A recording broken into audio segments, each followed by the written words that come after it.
Very good morning to all, very good afternoon, very good evening, and very good night. Here I will discuss doubts from chapter Units and Dimensions. Question number 14, the dimensional formula of wave number.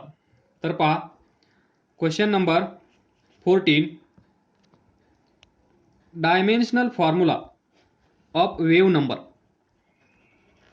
Wave number. तर आपल्याला अगोदर माहित पाहिजे what is wave number. तर पहा, हे तुम्ही पाहिलेलं असेल,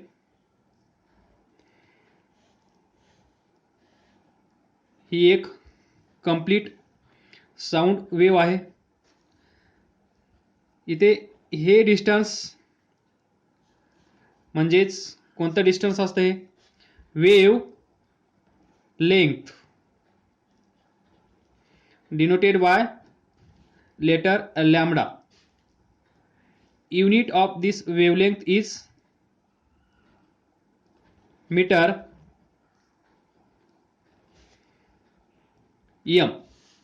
तर वेव्ह नंबर म्हणजे काय? Wave number is a reciprocal of wavelength. This is denoted by lambda bar. तर 1/λ म्हणजेच, तर मग सांगा डायमेन्शन्स ऑफ वेव्ह नंबर किंवा dimensional formula of wave number काय असेल?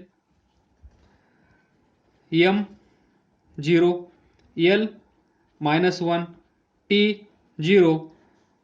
So option third is right. Next question number 21. Two physical quantities of which one is a vector and other is scalar having same dimensional formula are. Option number 1 पहा, work and energy. Work is a scalar and energy is also scalar. तर पहिला option होऊ शकत नाही.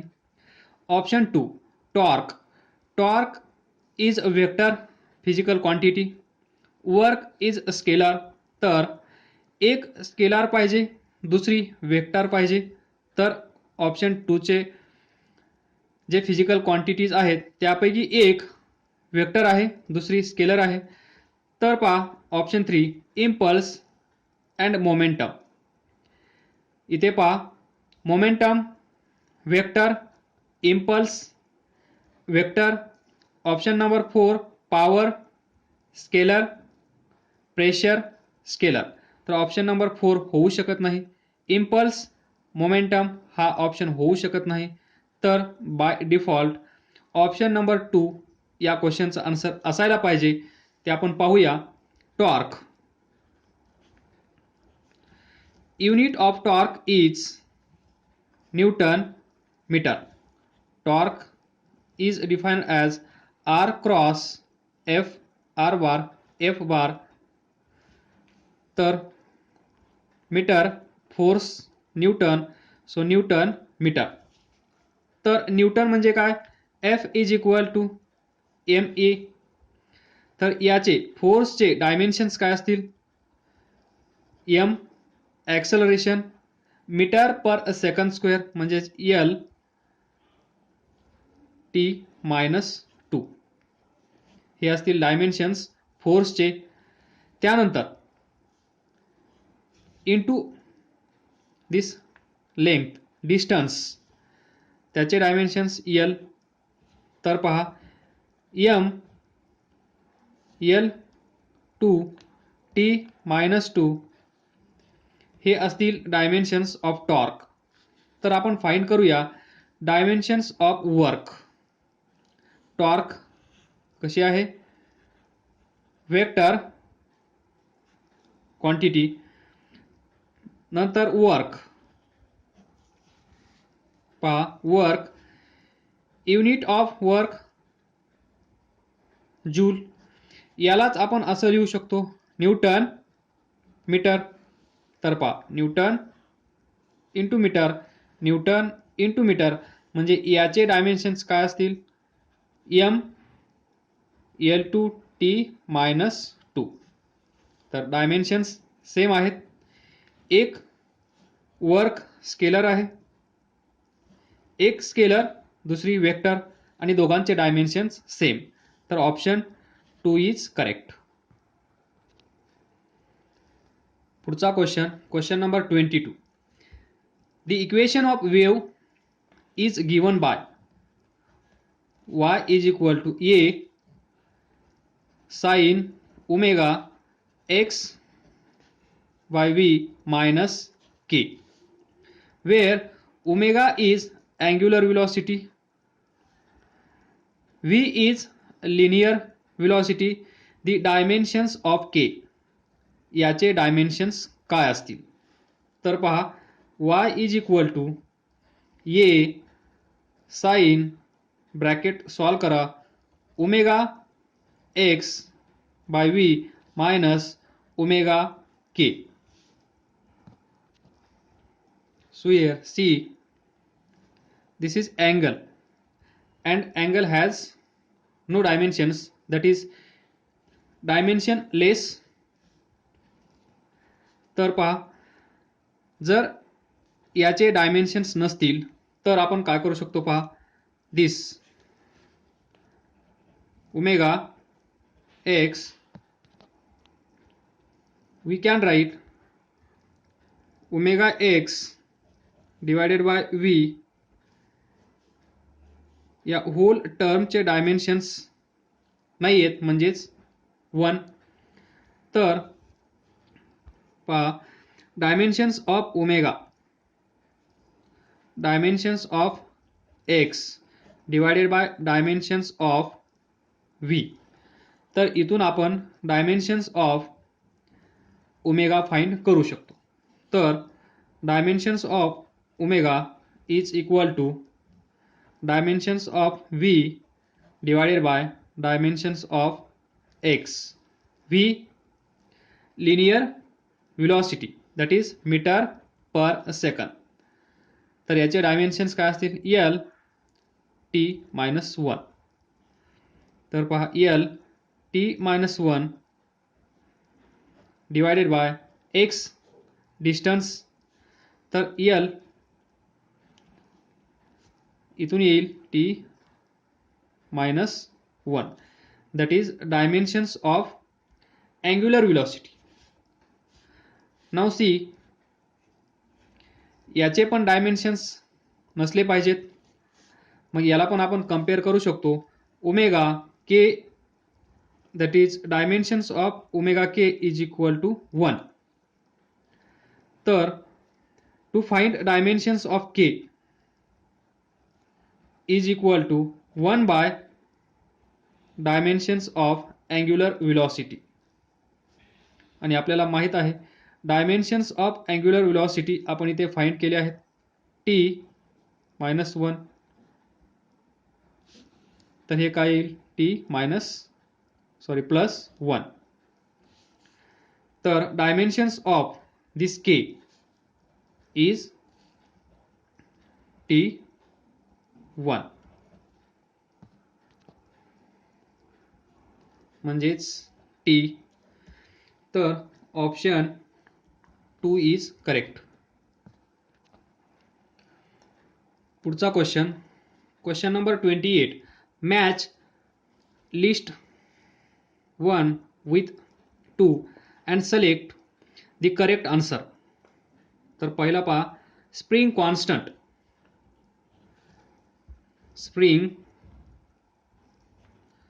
Constant denoted by letter k. तर पहा, f is equal to kx. तर पहा, सिंपल हार्मोनिक मोशन मध्ये किंवा हा पेंडुलम असेल, याला ज्यावेळेस आपण फोर्स अप्लाय करून डिस्प्लेस करतो त्यावेळेस याच्यामध्ये रिस्टोरिंग फोर्स क्रिएट होतो आणि त्या फोर्समुळे हा बॉब परत रिटर्न त्याच्या ओरिजिनल पोझिशनला येत असतो. तर इथे force is directly proportional to x. X is displacement of this Bob.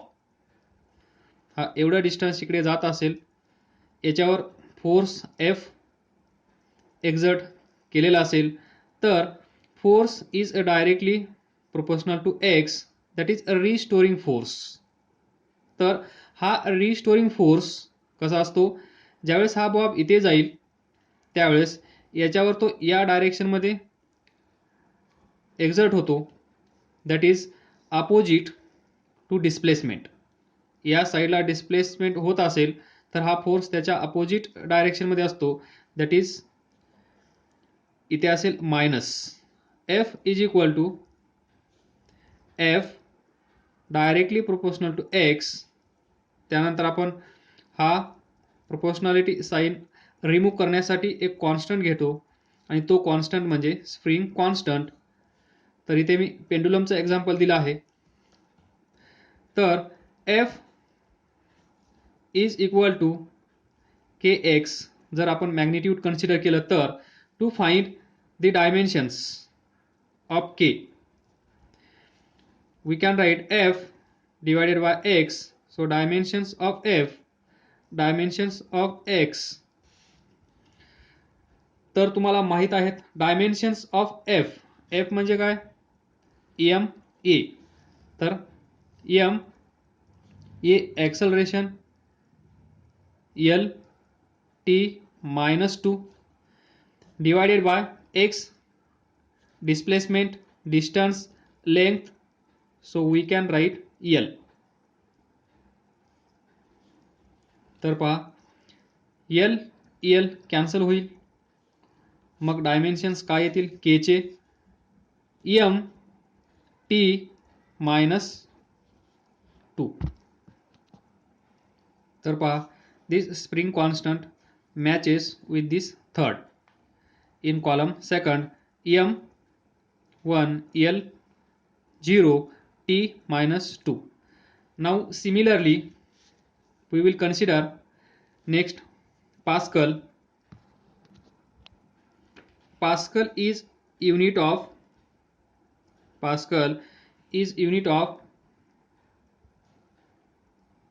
pressure and it is equal to Newton per meter square. तर न्यूटन म्हणजेच फोर्स एम ए याचे डायमेन्शन्स तुम्हाला माहीत आहेत, एम याचे डायमेन्शन्स तुम्हाला माहीत आहेत. Simply we can take ratio. तर पहा F M L T -2 divided by L square. तर इथून येथील dimensions of pascal M L -1 T -2. तर पहा एम एल -1 एम 1 नाही लिहिला तरी चालेल, एल -1 टी -2. तर पहा pascal B matches with 4 in column second, हा थर्ड. त्यानंतर C hertz, unit of frequency. आणि फ्रिक्वेन्सी काय असते सर्वांना माहीत आहे, रेसिप्रोकल ऑफ टाइम पिरियड. तर याचे डायमेन्शन्स तुम्हाला माहीत आहेत, काय येतील टी -1. तर पहा एम 0 एल 0 टी -1 दिस. तर hertz C matches with second, this 4. Next D joule.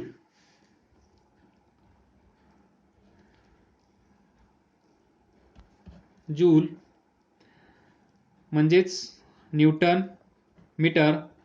Newton म्हणजे M L T -2 F is equal to M A. Mass M, ये acceleration metre per second square into meter, that is L, is equal to m L 2 t minus 2. हे असतील dimensions of joule. तर पहा m 1 L 2 t minus 2. D in first list matches with 1 in list 2. So option 1 is correct. पहिला 3, second 4, third second and last first. So 3 4 2 1 हा sequence 3 4 2 1, that is option 1 is correct. काही समजलं नसेल तर विचारा. अभ्यास करत राहा, पुढे जात राहा. All the best. थँक्यू.